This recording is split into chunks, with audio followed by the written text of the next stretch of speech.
우리 함께 사도신경으로 우리의 신앙을 고백하겠습니다. 나는 전능하신 아버지 하나님 천지의 창조주를 믿습니다. 나는 그의 유일하신 아들 우리 주 예수 그리스도를 믿습니다. 그는 성령으로 잉태되어 동정녀 마리아에게서 나시고 본디오 빌라도에게 고난을 받아 십자가에 못 박혀 죽으시고 장사된 지 사흘 만에 죽은 자 가운데서 다시 살아나셨으며 하늘에 오르시어 전능하신 아버지 하나님 우편에 앉아 계시다가 거기로부터 살아있는 자와 죽은 자를 심판하러 오십니다. 나는 성령을 믿으며 거룩한 공교회와 성도의 교제와 죄를 용서받는 것과 몸의 부활과 영생을 믿습니다. 아멘. 찬송가 143장 찬양 드리겠습니다.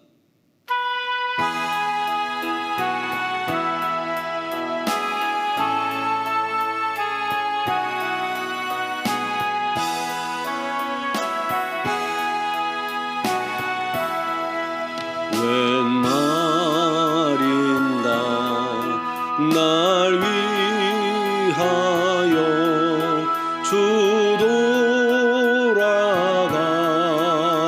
돌아가셨나 이 벌레 같은 날 위해 금해 받으셨나 내 지은 죄 다 지시고 못 박히셨으니 웬일인가 웬 은혜인가 그 사랑 크셔라 주 십자가 박힐 때 그 해도 비ril고 그 밝은 빛 가리워서 캄캄케 되었네 나 십자가 대할 때에 그 일이 고마워 내 얼굴과 이 못 들고 눈물 흘리도다 늘 울어도 눈물로서 못 갚을 줄 알아 돈 밖에 드릴 것 없어 이 몸 바칩니다. 아멘. 오늘 주신 하나님 말씀은 사도행전 21장 7절에서 14절 말씀 보겠습니다. 사도행전 21장 7절에서 14절입니다. 두로를 떠나 항해를 다 마치고 돌레마이에 이르러 형제들에게 안부를 묻고 그들과 함께 하루를 있다가 이튿날 떠나 가이사랴에 이르러 7 집사 중 하나인 전도자 빌립의 집에 들어가서 머무르니라. 그에게 딸 넷이 있으니 처녀로 예언하는 자라. 여러 날 머물러 있더니 아가보라 하는 한 선지자가 유대로부터 내려와 우리에게 와서 바울의 띠를 가져다가 자기 수족을 잡아매고 말하기를 성령이 말씀하시되 예루살렘에서 유대인들이 이같이 이 띠 임자를 결박하여 이방인의 손에 넘겨주리라 하거늘 우리가 그 말을 듣고 그곳 사람들과 더불어 바울에게 예루살렘으로 올라가지 말라 권하니 바울이 대답하되 여러분이 어찌하여 울어 내 마음을 상하게 하느냐 나는 주 예수의 이름을 위하여 결박당할 뿐 아니라 예루살렘에서 죽을 것도 각오하였노라 하니 그가 권함을 받지 아니하므로 우리가 주의 뜻대로 이루어지이다 하고 그쳤노라. 아멘.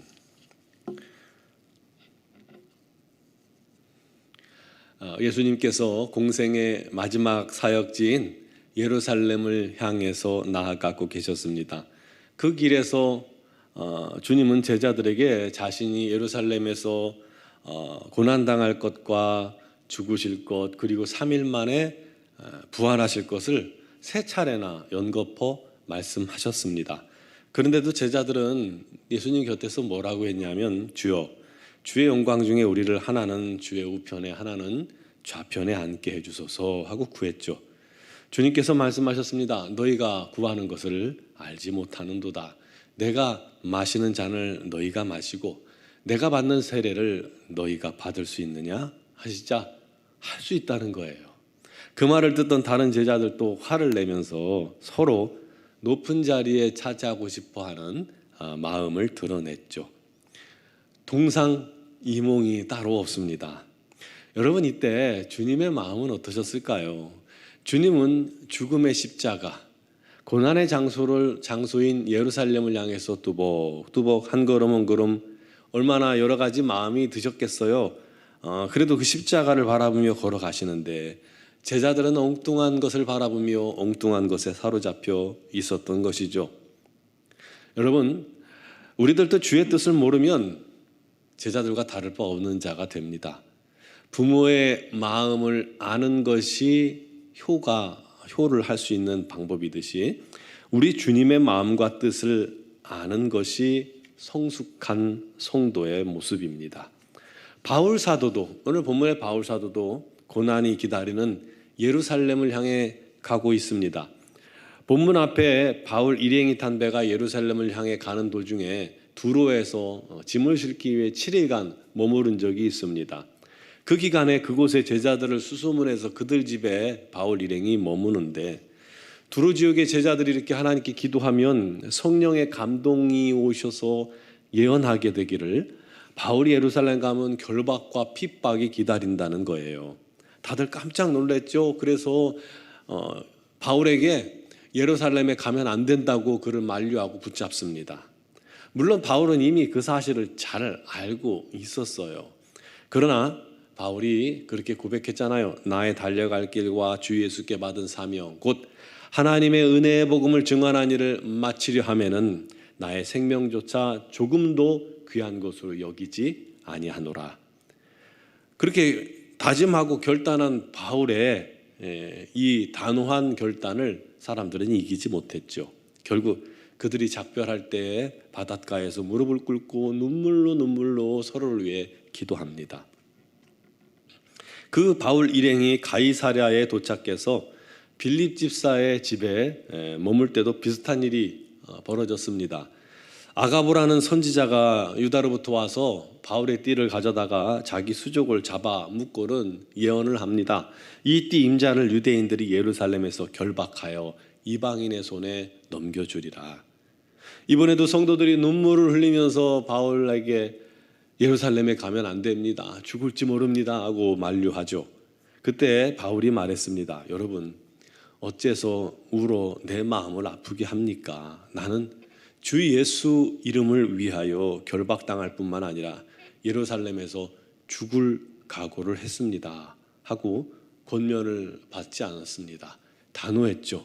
그러자 성도들이 포기하고 권면하기를 포기하고 말했습니다. 주의 뜻대로 이루어지이다. 여러분 왜 성령님께서 가는 곳마다 그곳에 있는 제자들에게 말씀하셔서 바울이 앞으로 예루살렘 가서 고난당할 것을 알게 하셨을까요? 그래서 성도들이 계속해서 바울에게 예루살렘 가지 말라고 울면서 붙잡고 말렸잖아요. 바울도 솔직히 이 마음속으로 왜 고민이 안 됐겠어요? 왜 흔들리지 않았겠어요? 사람인데. 성령께서 그들에게 그렇게 가르치신 이유가 뭐예요? 바울을 막으라고? 예루살렘 가지 못하게 하라고 가르쳐 주셨을까요? 그렇지 않죠. 왜 가르쳐 주셨어요? 중보기도 하라고요. 기도하라고. 그 길이 얼마나 힘들고 얼마나 외로운 길인지 잘 아시기 때문에 기도해 주라고. 가는 곳마다 중보기도자들을 세워주시는 겁니다.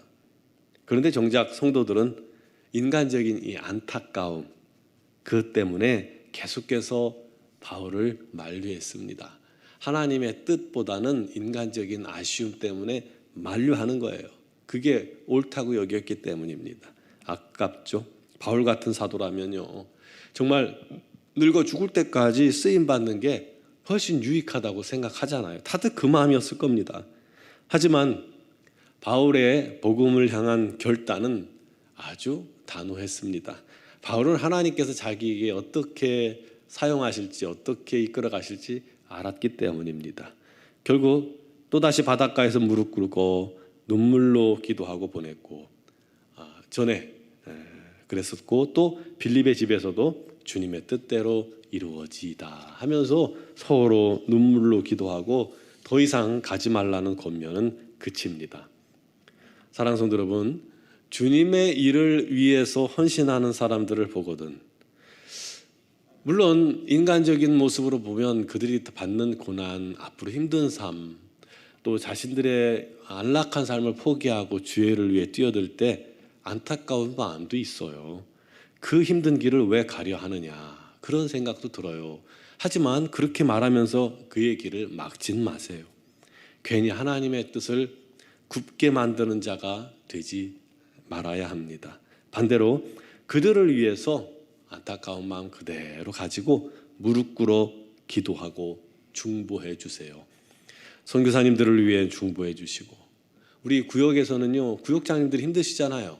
그 구역장님들을 위해 기도해 주시고, 우리 교역자들 나름대로 주님의 사역을 위해서 헌신된 자들이잖아요.